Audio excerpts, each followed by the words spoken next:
Assalamu alaikum class. Today we will discuss the 13 lecture of ACI.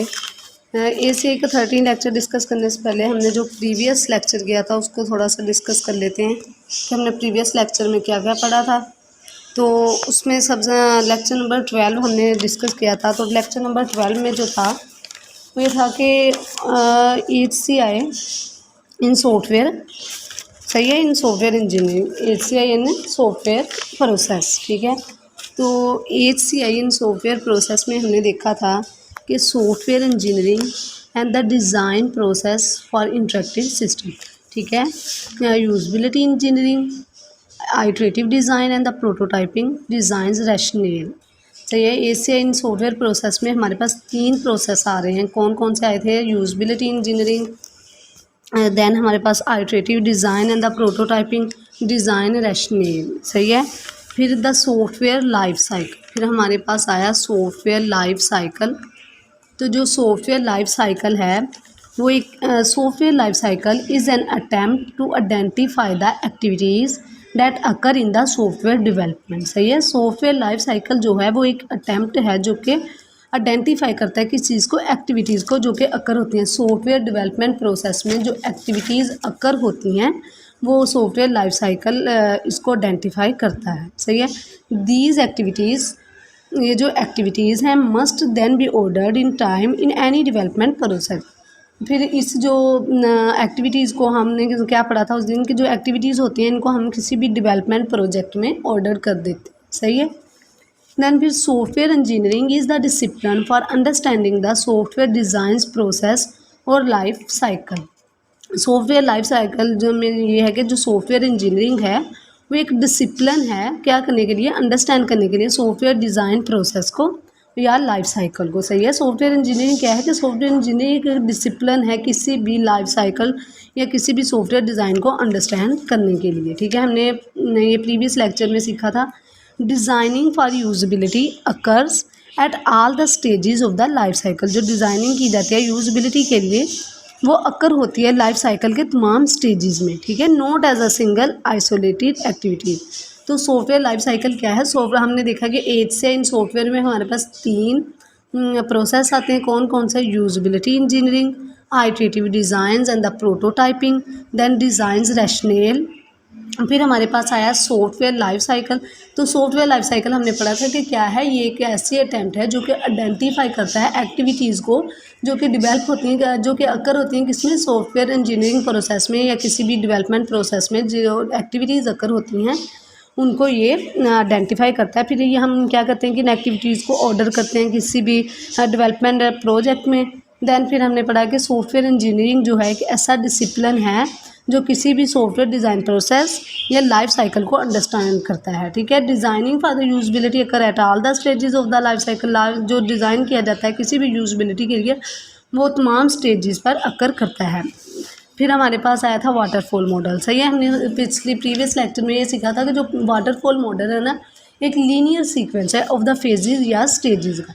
इसमें यह होता है कि एक जो स्टेज है वो तब तक स्टार्ट नहीं हो सकती, नेक्स्ट स्टेज तब तक स्टार्ट नहीं हो सकती जब तक प्रीवियस स्टेज जो है वो हमारे पास कंप्लीट नहीं हो जाती, सही है। तो it is the linear sequence, ये एक लीनियर सीक्वेंस है। Waterfall model is the linear sequence of the phases और द स्टेजेस, ठीक है। तो वाटरफॉल मॉडल में हमारे पास क्या क्या आए थे इसमें? Requirement specification, then architectural designs, detailed designs, ठीक है, coding and the unit testing, integration and the testing, फिर इम्प्लीमेंट एंड द मेंटेनेंस। ये वाटरफॉल मॉडल में हमारे पास स्टेजेस आई थी, ठीक है। तो फिर हमने इनको डिस्कस किया था 1 बाय 1। तो अब हम देख लेते हैं कि हमने पिछले प्रीवियस लेक्चर में इन एक्टिविटीज़ में क्या क्या डिस्कस किया था, ठीक है। Requirement specification, in requirement specification designer and the customer try to capture what the system is expected to provide, ठीक है। रिक्वायरमेंट स्पेसिफिकेशन जो है वो ये होता है कि रिक्वायरमेंट स्पेसिफिकेशन में क्या होता है कि जो डिज़ाइनर और कस्टमर होते हैं वो ट्राई करते हैं क्या करने के लिए, to capture what the system is expected to provide. It can be expressed in natural language or more precise language. इनको हम एक्सप्रेस करते हैं नेचुरल लैंग्वेज में या मोर जो प्रीसाइज लैंग्वेज होती हैं उसमें, ठीक है। Requirement specification begins at the start of the product development. Product development के स्टार्ट पर जो रिक्वायरमेंट स्पेसिफिकेशन है ये शुरू होती हैं। सही है। किसी भी इंटरफेस को हमने पढ़ा था पिछले लेक्चर में कि जो किसी भी इंटरफेस को, किसी भी डिज़ाइन को डेवलप करते हैं तो हम सबसे पहले जो स्टार्ट पे क्या स्टार्ट होता है, हम उसकी रिक्वायरमेंट्स को देखते हैं, किसी के यूज़र्स की रिक्वायरमेंट्स क्या हैं। सही है कि यूज़र हमसे क्या चाहता है, किस तरह का डिज़ाइन चाहता है।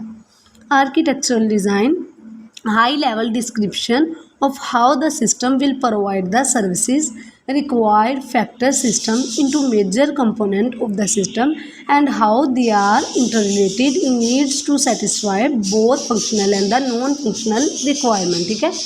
देन हमारे पास इसकी एक स्टेज आई थी आर्किटेक्चरल डिज़ाइन। आर्किटेक्चरल डिज़ाइन में हमने ये देखा कि ये एक हाई लेवल डिस्क्रिप्शन है कि किस तरह से system will provide the services, कि किस तरह से सिस्टम अपनी सर्विसेज प्रोवाइड करेगा। Required factor system into the major components of the system and how they are interrelated needs to satisfy both functional and the non functional requirement. और ये किस तरह से एक दूसरे से इंटर रिलेट करेंगे फंक्शनल और नॉन फंक्शनल रिक्वायरमेंट्स को सेटिस्फाई करने के लिए। ठीक है। देन फिर हमारे पास नेक्स्ट स्टेज जो आई थी वो है डिटेल्ड डिज़ाइन। जो डिटेल्ड डिज़ाइन है वो है refinement of the architectural components and the interrelation to identify the modules to be implemented separately. The requirement is governed by the non functional requirements. ठीक है। जो डिटेल्ड डिज़ाइन होते हैं वो ये है कि हमारे पास ये रिफाइनमेंट इनको किया जाता है। ये रिफाइनमेंट होते हैं आर्किटेक्चरल कंपोनेंट्स के। डिटेल डिज़ाइन में क्या होता है कि ये refinement of the architectural and the interrelation to identify, इनको यूज़ किया जाता है मॉड्यूल को आइडेंटिफाई करने के लिए, उन मॉड्यूल्स को जिनको हम इम्प्लीमेंट करते हैं separately.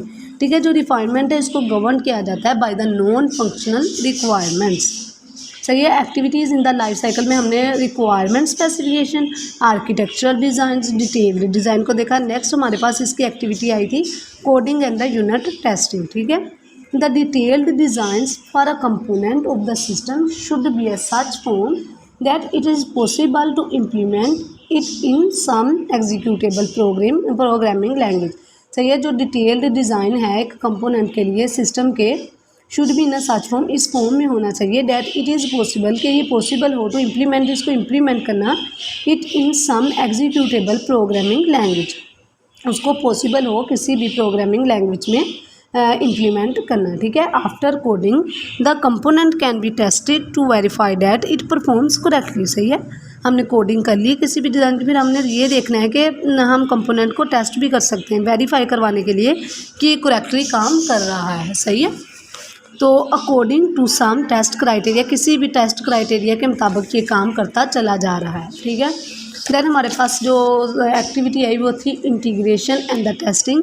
Once enough components have been implemented and individually tested they must be integrated as described in the architecture design. एक दफ़ा जब हमारा कंपोनेंट इम्प्लीमेंट हो जाता है तो फिर हम इसको इंटीग्रेट करते हैं, जैसा कि हमने आर्किटेक्चर डिज़ाइन में इसको डिस्क्राइब किया था। सही है। Further testing is done to ensure correct behaviour.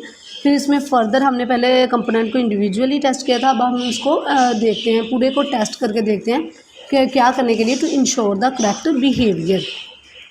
Verification and the validation. Verification throughout the life cycle. The design must be checked to ensure that it both satisfy the high level requirements agreed with the customer and is also complete internally consistent. These checks are referred to as validation and the verification.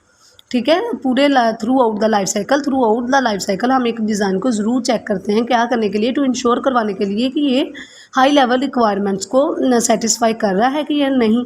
These checks are refer to as validation and the verification. ये जो checks होते हैं उनको हम refer करते हैं कि ये वैलिडेशन और वेरिफिकेशन है। सही है।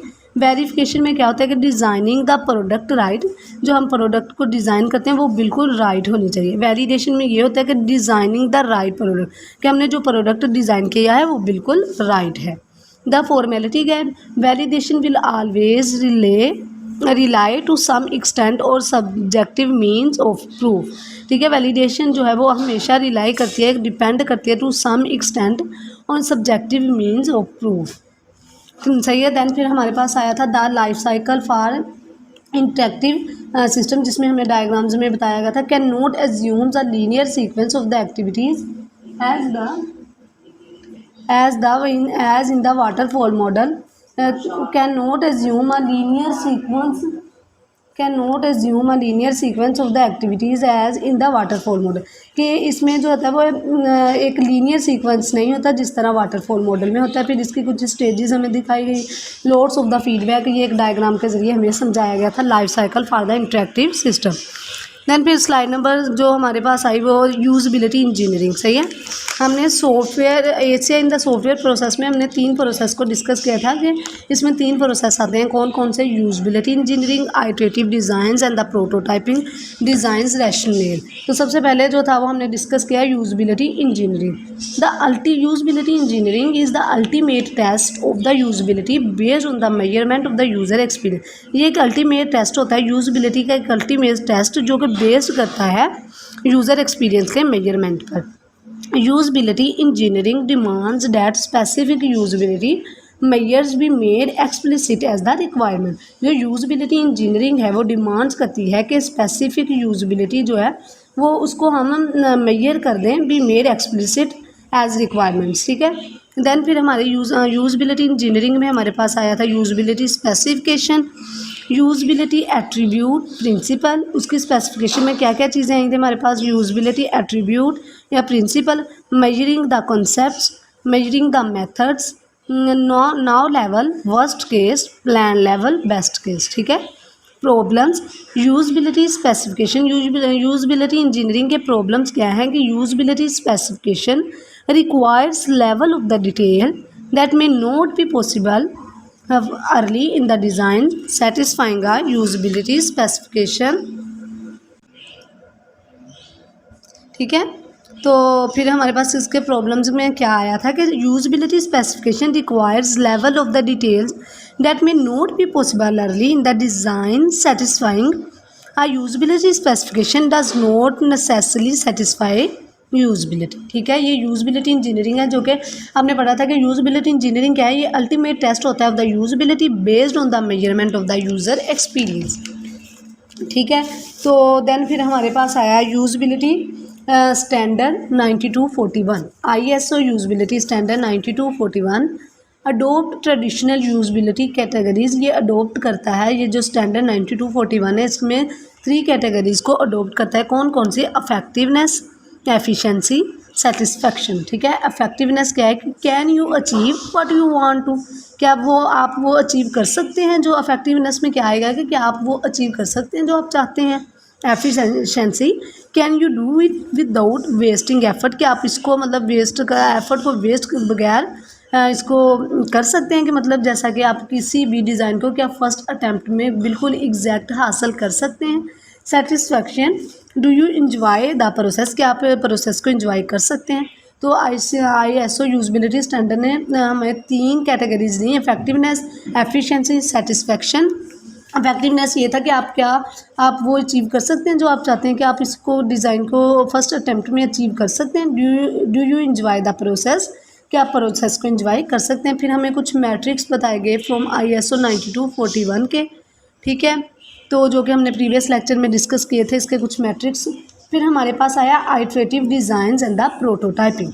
Iterative design and the prototyping, iterative design is a design which tries to, iterative design is a design है which tries to overcome inherent problems of the incomplete requirements, ठीक है। तो जो हमारे पास ये आइटरेटिव डिज़ाइन है वो एक ऐसा डिज़ाइन होता है जो कि ट्राइज करता है to overcome the inherent problems of incomplete requirements specification by cycling through the several design. के आइटरेटिव डिज़ाइन क्या होता है कि एक ऐसा मतलब आइटरेटिव डिज़ाइन, हम किसी भी डिज़ाइन को बार बार रिपीट करते हैं तो फिर ये हमारे प्रॉब्लम्स को ओवरकम कर देता है, ठीक है। प्रोटोटाइपिंग क्या है कि प्रोटोटाइपिंग को हम instead of freezing the requirements by the discussion, prototyping is build to understand the requirement, ठीक है। प्रोटोटाइपिंग जो है वो उसको रिक्वायरमेंट्स को अंडरस्टैंड करने के लिए बिल्ड किया गया था। प्रोटोटाइपिंग इज स्टिमुलेट और animate the some feature of intended system. ये स्टिमुलेट करती है और एनिमेट करती है इंटेंडेड सिस्टम के कुछ फीचर्स को। Different types of the prototypes, prototypes के हमारे पास डिफरेंट टाइप्स हैं, कौन कौन सी, थ्रू अवे, इंक्रीमेंटल, इवोल्यूशनरी, ठीक है। प्रोटोटाइपिंग के हमारे पास 3 टाइप्स है, कौन कौन सी, throw away, incremental evolutionary, management issue, इसमें कुछ मैनेजमेंट इशू आते थे, वो क्या था, सब फर्स्ट इशू था time, second issue planning, third issue non functional features और फोर्थ इशू कॉन्ट्रैक्ट्स। सही है। देन फिर हमारे पास टेक्निक्स आई फॉर प्रोटोटाइपिंग। प्रोटोटाइपिंग की हमारे पास कुछ टेक्निक्स आई जिसमें there are the two techniques for the prototyping, story boards and the second limited functionality stimulation. Probably the simplest notion of the prototype is the story board. ठीक है। The story board provide the snapshot of the interface at the particular point in the interaction. जो story board है वो हमने पढ़ा था कि जो स्टोरी बोर्ड है वो हमें snapshot of the interface provide करती है किसी भी पर्टिकुलर पॉइंट पर इन द इंट्रैक्शन में। ठीक है। Story boards need not be computer based. Story board जो होते हैं उनको कंप्यूटर बेस्ड होने की ज़रूरत नहीं होती। कैन बी एनिमेटेड, वे एनिमेटेड हो सकते हैं। लिमिटेड फंक्शनैलिटी स्टिमुलेशन, ये हमारे पास सेकंड टेक्निक है for prototyping. Some part of the system functionality provided by the designer. इसमें क्या होता है कि जो कुछ सिस्टम फंक्शनैलिटी का पार्ट होता है वो डिज़ाइनर्स प्रोवाइड करते हैं। Tools like the hyper card are the common for these. इनके लिए जो हाइपर कार्ड जैसे टूल्स होते हैं वो बहुत ज़्यादा कॉमन होते हैं। ठीक है। फिर हमारे पास designs rationale. Designs rationale is information that explains why a computer system is the way it is, including its structure or architectural description and its functional and behavior description। ठीक है। डिज़ाइन रैशनल क्या है कि ये एक information है जो कि एक्सप्लेन करता है कि why the computer system is the way it is, including क्या है, इंक्लूड करते हुए स्ट्रक्चरल और architectural description and it's functional and the behaviour description. ठीक है। फिर हमने इसके डिज़ाइन रैशनल के कुछ बेनिफिट्स को डिस्कस किया था। ठीक है। Benefits of the design rationales, communication throughout the life cycle. ठीक है। इसका बेनिफिट ये था कि communication throughout the life cycle, reuse of the design knowledge across the product. जो डिज़ाइन नॉलेज है उसको हम री यूज़ कर सकते थे, ये इसका डिज़ाइन बेनिफिट्स है। Enforces the design discipline, presents the arguments for the design trade off, organizes potentially large design space. ठीक है। तो ये हमने इसके कुछ बेनिफिट्स को डिस्कस किया। फिर हमारे पास डिज़ाइन रैशनल की टाइप्स आई। टाइप्स ऑफ द डीआर मतलब कि design rationale, process oriented, structure oriented. ठीक है। इसकी दो टाइप्स हमने डिस्कस की। प्रोसेस ओरिएंटेड जो है वो प्रिजर्व करती है order of the deliberation and the decision making. ठीक है। देन फिर हमने पढ़ा स्ट्रक्चर ओरिएंटेड, एम्फसाइजेस पोस्ट होक structuring of considered design alternative. ये एम्फसाइज करती है अल्टरनेटिव कंसिडर्ड डिज़ाइन अल्टरनेटिव की पोस्ट होक स्ट्रक्चरिंग को। टू एग्जांपल्स डिज़ाइन रैशनल के हमारे पास दो एग्जांपल आई थी। कौन कौन सी थी वो, इशू बेस्ड इंफॉर्मेशन सिस्टम यानी IBIS, design space analysis, issue based information system को हमने थोड़ा डिटेल में डिस्कस किया था, थोड़ा डिटेल में पढ़ा था। तो इशू बेस्ड ये बेसिस होता है for much of the design rational research. ठीक है। ये डिज़ाइन रैशनल रिसर्च के लिए बेसिस के तौर पर काम करता है। कौन, इशू बेस्ड इंफॉर्मेशन सिस्टम यानी IBIS। प्रोसेस ओरिएंटेड IBIS क्या होता है, प्रोसेस ओरिएंटेड होता है। इसके main elements, there are the 3 main elements of the IBIS, issues, positions, arguments. सही है। तो इशूज़ में हमारे पास क्या है, hierarchical structure with one root issue. Position में potential resolution of an issue. Arguments modify the relationship between the position and the issue. ये इशू पोजीशन और इशू के दरमियान जो रिलेशनशिप है उसको मॉडिफाई करता है। GIBIS is the graphical version of IBIS। हमने नेक्स्ट एक स्ट्रक्चर GIBIS को डिस्कस किया था, तो वो क्या था कि ये ग्राफिकल वर्जन होता है वो IBIS का। सही है। देन फिर हमारे पास आया था last slide, psychological design rational. To support task reflect cycle in which user tasks are affected by the system they use, aims to make explicit sequence of the designs for user। Psychological design में हमने ये points discuss किए थे। Designers identify task system will support scenarios are suggested to test tasks, users are observed on the system, psychological claims of the system made explicit, negative aspect of the designs can be used to improve the iteration of the design, next iteration of the design। सही है। तो ये था हमारे पास जो previous lecture number 12 हमने discuss किया था ACI का। तो आज हम डिस्कस करने जा रहे हैं 13 लेक्चर ऑफ ACI। तो इसमें हमारे पास जो टॉपिक नेम है वो है डिज़ाइंस रूल्स, सही है। तो लेक्चर नंबर 13 हम डिस्कस करने लगे हैं। उसकी फर्स्ट स्लाइड है designs rules. Designers can follow these rules, सही है। डिज़ाइन किसी भी डेवलप को डिज़ाइन करते हुए, किसी भी डिज़ाइन को डेवलप करते हुए हमें कुछ रूल्स को फॉलो करना होता है। तो हम उनको डिस्कस करने लगे हैं कि designers can follow these rules in order to increase the usability of the eventual software product, ठीक है।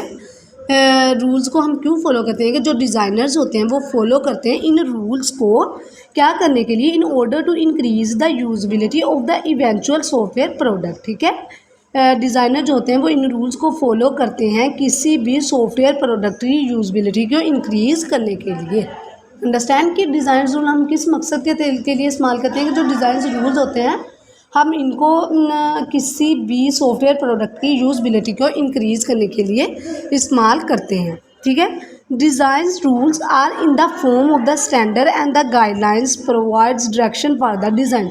जो डिज़ाइन रूल्स होते हैं वो किस फॉर्म में होते हैं, स्टैंडर्ड्स और गाइडलाइंस की फॉर्म में।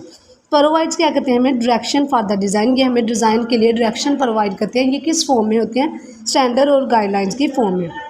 Designing for maximum usability which is the goal of interaction design, ठीक है। देन हमारे पास आया principles of the design rule में कौन कौन से आएंगे, principles of the usability, standard and the guidelines, designs pattern. Principles of the usability में कौन से आएंगे, जनरल अंडरस्टैंडिंग। फिर स्टैंडर्ड एंड गाइडलाइंस में क्या आएगा, ये डायरेक्शन फॉर द डिज़ाइन, ये हमें डायरेक्शन प्रोवाइड करेंगे किसी भी डिज़ाइन के लिए। डिज़ाइन पैटर्न में क्या आएगा, capture and re use the design knowledge, capture करना या री यूज़ करना किसी भी डिज़ाइन नॉलेज को, ठीक है। फिर we can classifies these rules along to dimensions based on the rules authority and the generality. फिर हमें ये बताया गया कि हम इन रूल्स को दो डिमेंशंस में सही है डिवाइड कर सकते हैं, किसकी बेस पर, अथॉरिटी एंड द जनरलिटी की बेस पर। By authority we mean an indication of whether or not the rule must be followed in the design or whether it is only suggested, ठीक है। Authority क्या होता है, by authority we mean authorities का मतलब ये होता है कि एक indication of whether or note the rule must be follow, कि एक इंडिकेशन, एक इशारा कि क्या एक रूल डिज़ाइन में फॉलो किया जा रहा है या इसको सिर्फ सजेस्ट ही किया गया है। बाय जनरलिटीज़ का मतलब क्या होता है कि we mean whether the rule can be apply to many design situation or whether it is focused on more limited application situations, सही है। बाय जनरलिटी का मतलब क्या होता है कि क्या रूल हम डिज़ाइन सोल्यूशन में अप्लाई कर रहे हैं कि सिर्फ हम इसको लिमिटेड एप्लीकेशन सिचुएशन पर ही फोकस किया हुआ है, ठीक है। तो ये है हमारे पास डिज़ाइन रूल। नेक्स्ट स्लाइड पर चलते हैं, नेक्स्ट स्लाइड नंबर 4, ठीक है। Types of the design rules. Types of the design rules में हमारे पास डिज़ाइन रूल्स की 3 टाइप्स होती हैं, प्रिंसिपल्स, स्टैंडर्ड्स, गाइडलाइंस, सही है। प्रिंसिपल्स में हमारे पास क्या क्या आएगा, abstract design rule. Principles are abstract design rule. Principle जो होते हैं वो अब्स्ट्रैक्ट डिज़ाइन रूल्स होते हैं। लो अथॉरिटी, प्रिंसिपल्स की जो अथॉरिटी होती है वो लो होती है। हाई जनरलिटी, इनकी जनरलिटी हाई होती है, ठीक है। फिर नेक्स्ट टाइप स्टैंडर्ड पे डिज़ाइन रूल की चलते हैं कि जो ये स्पेसिफिक डिज़ाइन रूल्स हैं, ठीक है। Standards are the specific design rules. High authority, इसकी अथॉरिटी क्या होती है, वो हाई होती है। लिमिटेड एप्लीकेशन, इसमें जो एप्लीकेशंस होती हैं वो लिमिटेड होती हैं।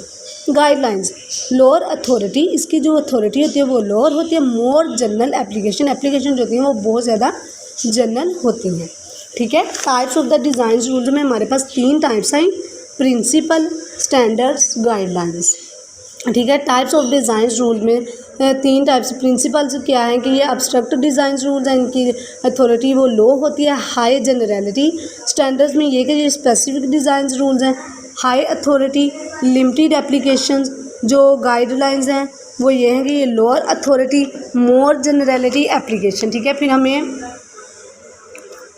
हम अगर principles to support the usability, ठीक है, हम अब आए principle to support the usability. जो प्रिंसिपल्स होते हैं वो are abstract design rule. Principles क्या हैं, ये अब्स्ट्रैक्ट डिज़ाइन रूल्स होते हैं, ठीक है। इसके प्रिंसिपल्स कौन कौन से हैं, यूजबिलिटी के मतलब प्रिंसिपल्स कौन कौन से हैं, लीनियर एबिलिटी, फ्लेक्सिबिलिटी, रोबस्टनेस, सही है।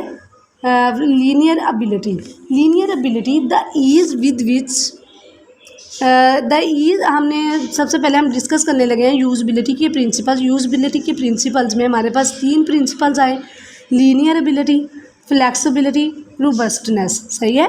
Linear ability the ease with which new users can being effective interaction and achieves the maximal performance, ठीक है। लीनियर एबिलिटी क्या है कि वो जिसके साथ न्यू यूज़र जो है can being the effective interaction, जिसके साथ यूज़र मतलब कि इफेक्टिव इंटरेक्शन बना सके और अचीव कर सके मैक्सिमम परफॉर्मेंस को। लीनियर एबिलिटी क्या कि जो सीखने मतलब सीख सके, आसानी से यूज़र सीख सके, ठीक है। The ease with which new users can being effective interaction and achieve the maximal performance. Flexibility, then हमारे पास इसका प्रिंसिपल आया यूजबिलिटी का, flexibility the multiplicity of the ways the user and the system exchange the information, ठीक है। ये multiplicity of the veg है जिसमें यूज़र और सिस्टम जो होते हैं वो एक्सचेंज कर सकते हैं इंफॉर्मेशन को, ठीक है। देन हमारे पास आया रोबस्टनेस क्या है कि the level of the support provided the user in determining the successful achievement and the assessment of the goal directive behaviour, ठीक है। रोबस्टनेस क्या है, ये एक ऐसा सपोर्ट का लेवल है जो कि यूज़र को प्रोवाइड किया जाता है ताकि वो डिटरमाइन कर सके सक्सेसफुल अचीवमेंट को और असेसमेंट को, गोल डायरेक्टिव बिहेवियर के असेसमेंट और अचीवमेंट को डिटरमाइन कर सके, ठीक है। तो यूजबिलिटी प्रिंसिपल के कौन कौन से हैं, यूजबिलिटी के 3 प्रिंसिपल्स हमने लीनियर एबिलिटी डिस्कस किया, फ्लेक्सिबिलिटी डिस्कस किया, रोबस्टनेस डिस्कस किया। लीनियर एबिलिटी क्या है कि ease with which the new users can being effective interaction and achieve the maximal performance. Flexibility the multiplicity of the ways the user and the system exchange the information. Then जो robustness है वो level of the support provided the user in determining successful achievement and assessment of the goal directed behavior. Then फिर हमने linear usability के principle को discuss किया। अब हम प्रिंसिपल्स ऑफ लीनियर एबिलिटी, ठीक है, हमने 3 मतलब डिस्कस किए थे, linear ability, flexibility and then robustness, सही है। तो हम अब लीनियर एबिलिटी के, इसका यूजबिलिटी का एक प्रिंसिपल है लीनियर एबिलिटी, उसके प्रिंसिपल्स को फर्दर डिस्कस करेंगे। Principles of the linear ability, there are the 5 principles of the linear ability and which are as follow, predictability, synthesizability, ठीक है, familiarity, generalizability, consistency. Principle of the linear ability के कौन कौन से हैं, predictability, synthesizability, familiarity, generalizability, consistency, ठीक है। अब हम इनको 1 by 1 डिस्कस करेंगे। Predictability of an interactive system means that the users knowledge of the interaction history is sufficient to determine the result of his future interaction with it. प्रीडिक्टेबिलिटी क्या है, किसी भी इंटरेक्टिव सिस्टम की प्रीडिक्टेबिलिटी का मतलब ये होता है कि the user's knowledge of the interaction history, user का जो नॉलेज है इंटरेक्शन हिस्ट्री का, इज़ सफिशेंट, वो सफिशेंट है to determine the result of future interaction with it, कि वो यूज़र का जो इंटरेक्शन हिस्ट्री का नॉलेज है वो सफिशेंट होता है इसके फ्यूचर इंटरेक्शन के रिजल्ट को डिटरमाइन करने के लिए। ये हमारे पास होता है predictability. Determining effect of future action based on the past interaction history, ठीक है। प्रीडिक्टेबिलिटी क्या है कि ये डिटरमाइन करती है फ्यूचर एक्शन के इफेक्ट को based on the past interaction history. Operation visibility, इसमें क्या होता है कि operation visibility, predictability focuses on the users ability to determine the effect of the future interaction, ठीक है। प्रीडिक्टेबिलिटी जो होती है वो फोकसेस करती है किस चीज़ पर, यूज़र की एबिलिटी पर, के यूज़र किस तरह से डिटरमाइन करता है effect of the future interaction. जो प्रीडिक्टेबिलिटी होती है वो फोकस करती है यूज़र की एबिलिटी को to determine the effect of the future interaction, ठीक है। देन हमारे पास प्रिंसिपल है सिंथेसाइजेबिलिटी। Synthesizability is support for the user to access the effect of the past operation on the current state, ठीक है। Synthesizability क्या है, ये सपोर्ट है फॉर द यूज़र के लिए टू एक्सेस द इफेक्ट को एक्सेस करने के लिए of the past operation past operation के इफेक्ट को एक्सेस करने के लिए ऑन द करंट स्टेट में पास्ट ऑपरेशन के इफेक्ट को एक्सेस करने के लिए सेंसिटाइजेबिलिटी ये सपोर्ट होती है यूजर्स के लिए, ठीक है। देन हमारे पास आया फेमिलियरिटी। हाउ प्रायर नॉलेज, किस तरह से जो प्रायर नॉलेज है applies to the new system, हम किस तरह से प्रायर नॉलेज को अप्लाई कर सकते हैं न्यू सिस्टम पर। इसमें हमारे पास नेक्स्ट पॉइंट आया गेसेबिलिटी, अफोर्डेंस, ठीक है। फॉर अ न्यू यूज़र, एक न्यू यूज़र के लिए the familiarity of an interactive system, जो फेमिलियरिटी होती है of the interactive system measures the correlation between the users existence knowledge and the knowledge required for the effective interaction, ठीक है। Familiarity क्या है, किसी भी एक नए यूज़र के लिए familiarity of an interactive system measures, ये मेजर करती है कोरिलेशन को between the users existing knowledge, user के एग्जिस्टिंग नॉलेज के दरमियान एंड द नॉलेज, जो कि नॉलेज हमें रिक्वायर्ड होता है फॉर इफेक्टिव इंटरेक्शन, ठीक है। फेमिलियरिटी क्या है कि ये एक कोरिलेशन को मेजर करती है यूज़र एग्जिस्टिंग नॉलेज के दरमियान और जो कि उस नॉलेज के दरमियान जो हमें रिक्वायर्ड होता है फॉर इफेक्टिव इंटरेक्शन के लिए, ठीक है। देन हमारे पास नेक्स्ट जो है इसका है generalizability. Generalizability, users often try to extend their knowledge of specific, ठीक है, स्पेसिफिक इंटरेक्शन बिहेवियर, ठीक है। तो यूज़र्स ऑफन ट्राई, यूज़र जो होते हैं वो ऑफन ट्राई करते हैं to extend their knowledge of the specific interaction behaviour to situations that are similar but previously encountered, ठीक है। यूज़र जो होते हैं वो अक्सर कोशिश करते हैं कि उनके नॉलेज एक्सटेंड हो किसी भी इंटरेक्शन बिहेवियर के लिए, ठीक है। The generalisability of an interactive system support this activity, जो जनरलाइजेबिलिटी होती है किसी भी इंटरेक्टिव सिस्टम की वो सपोर्ट करती है इस एक्टिविटी को। जनरलाइजेबिलिटी क्या है कि जो यूज़र्स होते हैं वो ट्राई करते हैं to extend their knowledge of specific interaction behaviour to the situations that are the similar but previously encountered, ठीक है। Generalizability of an interactive systems for this activity, जो यूज़र्स होते हैं वो ट्राई करते हैं कि अपने नॉलेज को किसी भी इंटरेक्टिव बिहेवियर के स्पेसिफिक नॉलेज को बढ़ाएं, तो जनरलाइजेबिलिटी जो होती है वो इसको सपोर्ट करती है। Extending the specific interaction knowledge to a new situation, generalizability क्या करती है कि एक्सटेंड करती है स्पेसिफिक इंटरेक्शन नॉलेज को टू न्यू सिचुएशंस। देन हमारे पास आया इसका एक principle consistency. Principles of the linear ability को हम डिस्कस कर रहे हैं, तो इसका लास्ट जो हमारे पास प्रिंसिपल है वो है कंसिस्टेंसी।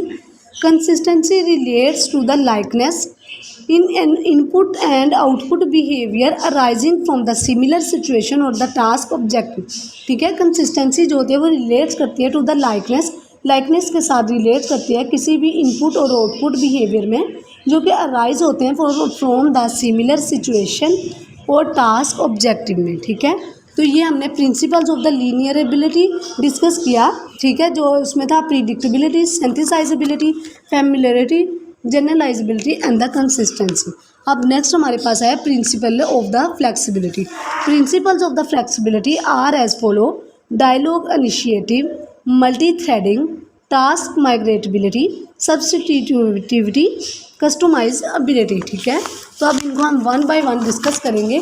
डायलॉग इनिशिएटिव जो है वो freedom from system imposed constraints on input dialogue, ठीक है। Freedom from system impose constraint on input dialogue, जो फ्रीडम होती है किसी भी सिस्टम से वो इम्पोज कर देती है कॉन्स्टेंट्स ऑन इनपुट डायलॉग पर। System versus user preemptiveness, system और यूज़र प्रीएम्प्टिवनेस के दरमियान वर्सेस, ठीक है। देन हमारे पास आया multi threading is the ability of the system. Multi threading जो होती है ये एक एबिलिटी है of the system to support user interaction for more than one task at a time, ठीक है। मल्टी थ्रेडिंग क्या है, ये एबिलिटी है of the system to support करने के लिए यूज़र इंटरेक्शन को for more than one task at a time, कि ये एक ऐसी एबिलिटी है और सिस्टम की जो सपोर्ट करती है यूज़र को कि वो इंटरेक्ट करे मोर than one task at a time, ठीक है। Multi threading concurrent multi-threading allows simultaneous communication of the information pertaining to separate task। जो concurrent multi-threading होती है वो allow करती है सिमल्टेनियस कम्युनिकेशन को of the information pertaining to the separate task, concurrent versus interleaving multithreading. ठीक है, तो मल्टी थ्रेडिंग क्या है? मल्टी थ्रेडिंग एक ऐसी एबिलिटी है सिस्टम की जो कि अलाउ करती है, सपोर्ट करती है यूज़र इंटरेक्शन को for more than one task at a time. अब हमारे पास आया टास्क माइग्रेटेबिलिटी। टास्क माइग्रेटेबिलिटी क्या है? Task migratability concerns the transfer of the control for execution of the task between the system and the user. Task migratability क्या है? ये concern होती है ट्रांसफ़र ऑफ द कंट्रोल्स के साथ, कंसर्न होती है for the execution of the task. Task के एग्जीक्यूशन के लिए ये ट्रांसफ़र ऑफ कंट्रोल के साथ कंसर्न होती है between the system and the user. It should be possible for the user or the system to pass the control of the task over to the other. ठीक है, ये system और user के लिए पॉसिबल होना चाहिए कि वो कंट्रोल ऑफ द टास्क को वो पास कर सके ओवर टू द अदर। ठीक है, एग्जांपल अगर हम इसकी देखें टास्क माइग्रेटेबिलिटी की, तो spell checking a paper is a good example of the need for the task migratability. ठीक है, spell checking a paper is a good example of the need for the task migratability. Task migratability क्या है कि ये concerns होती है the task transfer of the control for execution of the task between the system and the user. It should be possible for the system or the user to pass the control of the task over the other, passing the responsibility for the task execution। task migrability ये एक responsibility है for the task execution को pass करे between the user and the system। ठीक है, then हमारे पास next slide number 9 principle of flexibility में सब्सटीट्यूटिविटी को डिस्कस करने लगे हैं। Substitutivity requires that equivalent values can be substituted for each other. ये रिक्वायर करता है इक्विवेलेंट वैल्यूज़ को जिनको हम सब्सटीट्यूट कर सकते हैं फॉर ईच अदर। ठीक है, सब्सटीट्यूटिविटी क्या है? वो रिक्वायर्स करती है that equivalent values can be substituted for each other. Representation, multiplicity, equal opportunity. ठीक है, देन हमारे पास आया कस्टमाइजेबिलिटी। Customizability is the modifiability of the user interface by the user adaptability or the system adaptive। ठीक है, कस्टमाइजेबिलिटी जो होती है ये एक मॉडिफाइबिलिटी होती है किसी भी यूज़र इंटरफेस की, मॉडिफाइबिलिटी by the user or the system. जब यूज़र और सिस्टम किसी भी यूज़र इंटरफेस को मॉडिफाई करते हैं तो हम इसको कस्टमाइजेबिलिटी बोलते हैं। ठीक है, तो अब हमने डिस्कस किए थे इसके प्रिंसिपल ऑफ फ्लेक्सिबिलिटी। अब हम डिस्कस करने लगे हैं प्रिंसिपल ऑफ द रोबस्टनेस। ठीक है, principle of robustness are follow: observability, recoverability, then responsiveness, task conformance. ठीक है, observability, first one is observability. Observability allows the user to evaluate the internal state of the system by means of its perceivable representation at the interface। ठीक है, observability क्या है कि ये allows करती है यूज़र्स को टू एवेल्यूएट करने के लिए internal state of the system. ये ऑब्जर्वेबिलिटी जो है वो यूज़र को अलाउ करती है कि वो सिस्टम की इंटरनल स्टेट को एवेल्यूएट करे by the means of its perceivable representation at the interface. Browsability, defaults, reachability, persistence, operation, visibility. ठीक है, रिकवरेबिलिटी, देन इसका प्रिंसिपल्स रोबस्टनेस का हमारे पास आया recoverability. Users make mistakes from which they want to recover. User जो है, human जो होते हैं, वो मिस्टेक करते हैं फिर वो इनको रिकवर भी करना चाहते हैं। Recoverability is ability of the users to take the corrective actions once an error has been recognised. सही है, जो रिकवरेबिलिटी है ये यूज़र की एक एबिलिटी होती है, एक यूज़र की एक ऐसी एबिलिटी जो कि यूज़र को इस काबिल बनाती है कि वो एक करेक्ट एक्शन ले सके जब हमारे पास एरर हैज़ बीन रिकॉग्नाइज। जब एरर हैज़ बीन रिकॉग्नाइज हो जाए तो ये यूज़र की एक एबिलिटी होती है कि वो एक करेक्ट एक्शन ले सके। ठीक है, recoverability, forward, backward, recover. Observability क्या है कि ये यूज़र को अलाउ करती है वो कि वो सिस्टम के इंटरनल स्टेट को एवेल्यूएट कर सके by means of its perceivable representation at the interface. तो रिकवरेबिलिटी क्या है कि ये यूज़र की एबिलिटी है। ऑब्जर्वेबिलिटी जो है वो यूज़र को अलाउ करती है कि वो वैल्यूएट करें internal state of the system, लेकिन ये जो रिकवरेबिलिटी है ये एक यूज़र की एबिलिटी है to take the corrective action once an error has been recognised. सही है, ये एक ऐसी एबिलिटी यूज़र की कि जब वो करेक्ट एक्शन लेता है जब error has been recognised. Responsiveness measures the rate of the communication between the system and the user.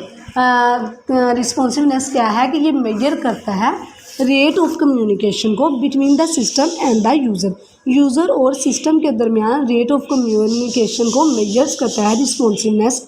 How the user, किस तरह से user perceives the rate of the communication with the system, किस तरह से user जो है वो perceive करेगा rate of the communication system के साथ इसको परसीव करेगा। ठीक है, रिस्पॉन्सिवनेस क्या है कि ये मेजर्स करती है रेट ऑफ द कम्युनिकेशन को between the user and the system. How the users perceives the rate of the communication with the system, stability. ठीक है, नेक्स्ट पॉइंट इसमें रिस्पॉन्सिवनेस में हमारे पास आया वो है स्टेबिलिटी। देन जो इसका है हमारे पास task performance, degree to which system services support all of the users task. Task performance क्या है, एक डिग्री है to which the system services, जिसमें सिस्टम सर्विसेज जो है वो सपोर्ट करती हैं all of the user task, तमाम यूज़र टास्क को। ठीक है, टास्क कंप्लीटनेस, टास्क एडिक्वेंसी। ठीक है, टास्क कंप्लीटनेस और द टास्क एडिक्वेंसी। तो ये थे हमारे पास रोबस्टनेस के प्रिंसिपल्स। तो हमने सबसे पहले principles design rules, first slide में हमने पढ़ा कि डिज़ाइन रूल में हमारे पास आती हैं principles of the usability, standard and the guidelines, design pattern. Principles of the usability को हमने डिस्कस किया, उसके हमारे पास यूजेबिलिटी के 3 थे, लर्नबिलिटी, फ्लेक्सिबिलिटी एंड देन रोबस्टनेस। फिर हमने लर्नबिलिटी को के प्रिंसिपल्स को डिस्कस किया, फ्लेक्सिबिलिटी के, रोबस्टनेस के। सही है, अब हम करने लगे हैं डिस्कस स्टैंडर्ड्स। स्टैंडर्ड्स क्या हैं? ठीक है, standards are for interactive system designs are usually set by national or international bodies to ensure the compliance by a large community of the designers standards। ठीक है, स्टैंडर्ड्स क्या हैं? स्टैंडर्ड जो होते हैं वो यूजुअली सेट होते हैं बाय द नेशनल और इंटरनेशनल बॉडीज से, क्या करने के लिए? To ensure compliance by large community of the designers. ठीक है, ये स्टैंडर्ड्स को कौन सेट करता है? नेशनल और इंटरनेशनल बॉडीज होती हैं वो स्टैंडर्ड को सेट करती हैं। ठीक है, standards requires sound underlying theory and slowly changing technologies. Standard जो है वो क्या रिक्वायर करते हैं? Sound underlying theory, slowly changing technologies. Hardware standards more common than the software high authority and the low level of the detail. जो hardware standard होते हैं हमारे पास वो बहुत ज़्यादा कॉमन होते हैं than the software high authority and the low level detail. ISO 9241 defines the usability, ये एक स्टैंडर्ड है। ISO 9241 defines the usability as effectiveness, efficiency and the satisfaction with which user accomplish task. ठीक है, ISO 92 एक standard है जिसने usability को define किया किसके तौर पर? इफेक्टिवनेस के तौर पर, efficiency and satisfaction with which user, जिसके साथ यूज़र अकम्प्लिश कर सकता है टास्क को। ठीक है, स्टैंडर्ड जो होते हैं इनको नेशनल और इंटरनेशनल जो बॉडीज़ हैं वो इनको सेट करते हैं to ensure the compliance by large community of designers. Designer जो होते हैं वो क्या क्या रिक्वायर करते हैं? साउंड को, अंडरलाइंग थ्योरी को and the slowly changing technology को। ठीक है, तो देन हमारे पास नेक्स्ट स्लाइड जो है वो है गाइडलाइंस। तो मोर सजेस्टिव एंड द जनरल। ठीक है, गाइडलाइंस होती हैं वो बहुत ज़्यादा सजेस्टिव होती हैं और जनरल होती हैं।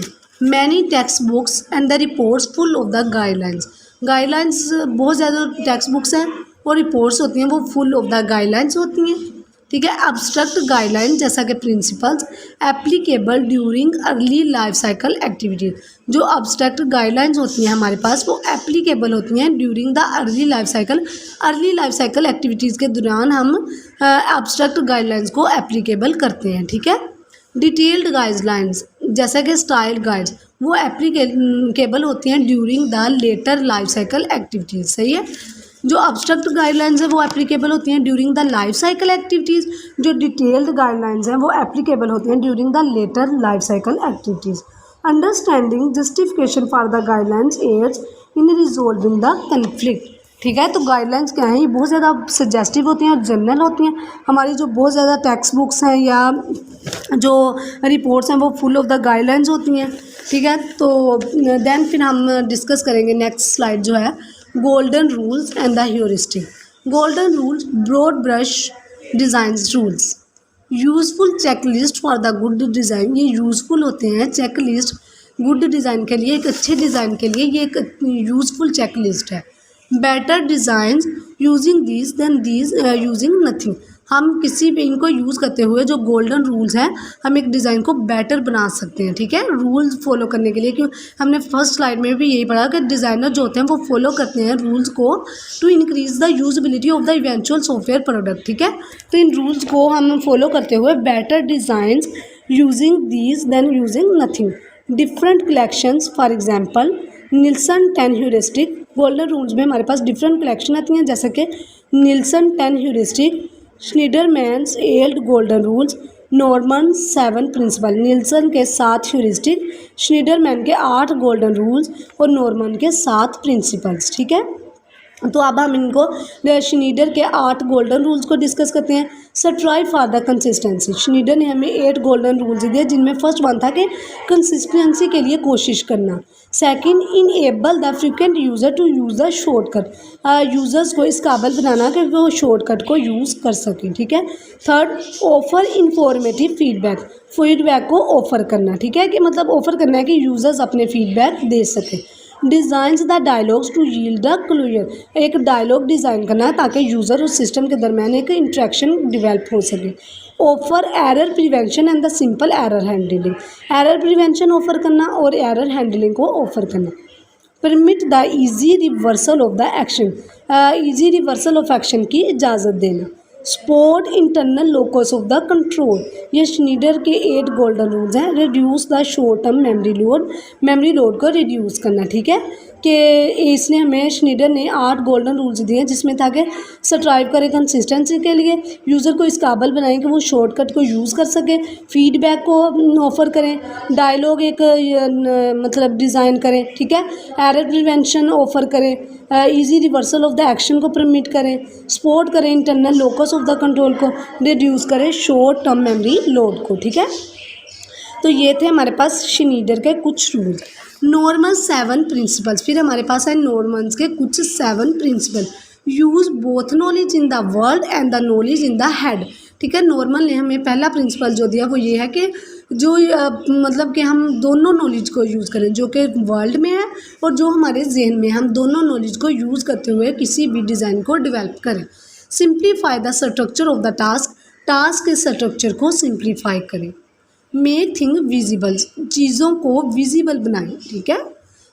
Bridge the gulf of the execution and the evaluation. Make the thing visible. फिर हमें इसने कहा गेट द मैपिंग राइट्स। ठीक है। Exploit the power of the constraints both natural and artificial. Exploit कर दें पावर ऑफ कॉन्स्ट्रेंट्स को। Designs for the error. When all else fail. जब तमाम एल्स फेल हो जाएं तो स्टैंडर्डाइज करें। ठीक है। नॉर्मन ने हमें 7 प्रिंसिपल दिए। इसने फर्स्ट प्रिंसिपल में हमें कहा कि बोथ यूज़ करें, बोथ नॉलेज कि हमारे जो दुनिया में नॉलेज है जो हमारे जहन में, दोनों को यूज़ करें। टास्क के स्ट्रक्चर को सिंप्लीफाई करें, चीज़ों को विजिबल बनाएं, get the mapping right, power of constants को एक्सप्लॉइट कर दें। Designs for the error. When all else fail. जब तमाम फेल हो जाएं तो स्टैंडर्डाइज कर दें। ठीक है। देन हमारे पास आया HCI design pattern and approach. HCI design pattern जो है वो एक अप्रोच है to reusing the knowledge about successful design solution. ये एक अप्रोच है कि सक्सेसफुल डिज़ाइन सोल्यूशन के नॉलेज को रीयूज़ करने के बारे में। Organised in the architecture Alexander. इसको ऑर्गेनाइटेड किया जाता है आर्किटेक्चर में। एक pattern is an invariant solution to a recurrent problem within a specific context. Pattern क्या होता है? पैटर्न जो हमारे पास होता है ये एक इनवेरिएंट सोल्यूशन होता है किसी भी रिकरेंट प्रॉब्लम का। एग्जाम्पल्स अगर ACI डिज़ाइन पैटर्न की हम देखें तो light on the two sides of the every room architecture go back to the same place, ये इसकी ACI डिज़ाइन पैटर्न की दो एग्जाम्पल्स हैं। Pattern do not exist in the isolation but are linked to the other patterns in languages which enable complete designs to be generated. Pattern जो होते हैं वो exist नहीं कर सकते आइसोलेशन में, मतलब कि तन्हाई में एग्जिस्ट नहीं कर सकते, बट आर लिंक्ड, लेकिन ये लिंक्ड होते हैं टू द अदर पैटर्न के साथ लैंग्वेजेस में विच इनेबल, जो कि इसके मुकाबल होते हैं कि complete designs to be generated, कि हम एक कंप्लीट डिज़ाइन को जनरेट कर सकें। ठीक है, next slide and the last slide of the ACI lecture number 13 ACI design pattern. इसकी करैक्टरिस्टिक्स हैं पैटर्न की। Capture the designs practice not theory, capture करें डिज़ाइन प्रैक्टिस को not theory. Capture the essential common properties of the good example of the design, represent करें design knowledge को at varying level, social, organisational, conceptual, detail, embody values and can express what in human in interface design, embody करें values को और express करें कि human क्या है किसी भी interface design में, are initiative and the readable and can therefore be used for the communication between all stakeholders. A pattern language should be generative and assist in the development of the complete design। ये characteristics थी of the pattern और ये हमारे पास lecture number 13 था ACI का।